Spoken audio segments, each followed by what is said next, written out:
She saved every message, not because she was suspicious, but because she kept needing to go back and check whether what she remembered actually happened. She would read the same conversation 3 times, and each time she would think, am I going crazy? Her name is Maya, and for 2 years she believed the problem was her. This is the story of how she found out it wasn't. Maya was 31, a project manager at a mid-sized firm in the city. She was organized, logical, the kind of person her colleagues called the most put-together person in the room. She had never considered herself someone who would stay in a bad relationship. She had standards. She had walked away from men before. She thought she would always know when something was wrong. Then she met James at a friend's dinner party. James was different. He was emotionally articulate, the kind of man who asked how you were feeling and actually waited for the answer. He remembered things. He was consistent. For the first 4 months, Maya thought she had finally found someone emotionally safe. But then, slowly, things began to shift. And the thing about slow shifts is this: you don't feel them happening. You only feel the distance from where you started, after you've already arrived somewhere else entirely. It started with small things. Maya would mention something James had said the week before, a plan they had made, a promise he had given, and James would look at her blankly. I never said that.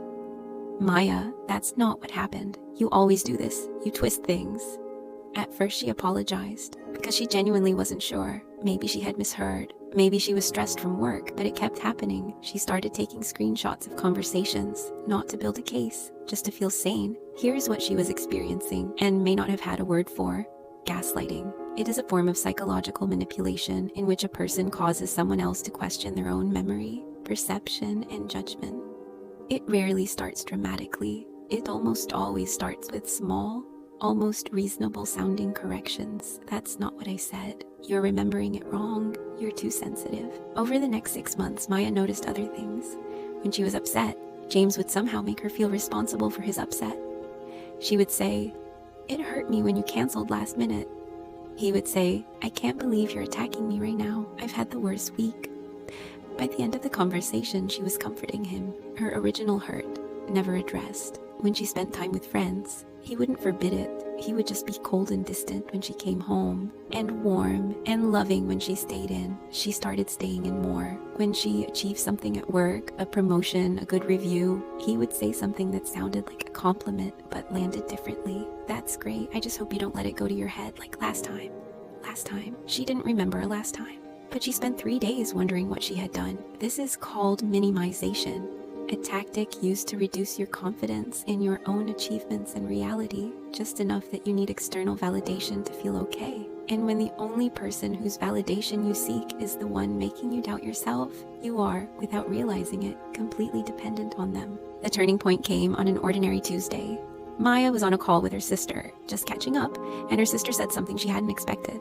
"Maya, you apologize all the time now, even for things that aren't your fault. You never used to do that."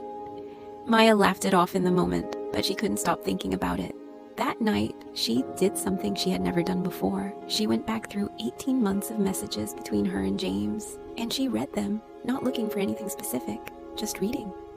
Within an hour, she had found 14 separate instances where he had told her she was wrong about something she had written, in her own words, right there on the screen. She sat in her kitchen until 2 a.m., not crying, just reading. And for the first time in a very long time, she trusted herself. What Maya experienced has a name, it has a pattern, and it is far more common than most people realize. Research in behavioral psychology shows that gaslighting in relationships typically follows a 3-stage cycle. Stage 1, idealization. The person is warm, attentive, emotionally present. You feel seen, you lower your defenses. Stage 2, erosion. Small corrections begin. Your memory is questioned. Your emotional responses are labeled as overreactions. You start self-editing. Stage 3, dependency. You no longer trust your own judgment. You seek validation from the very person undermining you. Leaving feels frightening, not because you love them, but because you have forgotten who you were before them. The reason gaslighting is so hard to identify from the inside is this: it doesn't feel like abuse, it feels like confusion. And confused people don't leave, they just try harder to understand. Maya did not leave overnight. It took 3 more months. It took a counselor who helped her rebuild her sense of reality. It took honest conversations with friends she had quietly been pulling away from. But she left, and the first thing she felt was not relief. It was grief. Grief for the relationship she thought she had. Grief for the version of herself she had lost somewhere along the way.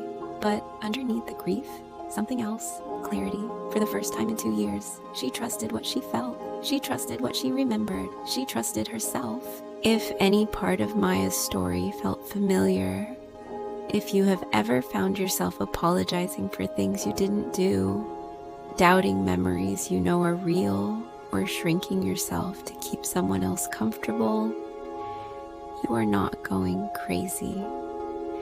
You are seeing a pattern, and seeing the pattern is the first step to clarity. At Cipher and Clarity, we help you understand relationship behavior before it becomes a problem you can no longer ignore. If you are ready to understand what is really happening in your relationship, visit us at cipherandclarity.card.co. The link is in the description, and if this video helped you, share it with someone who needs to hear it. You never know whose Tuesday night you might change.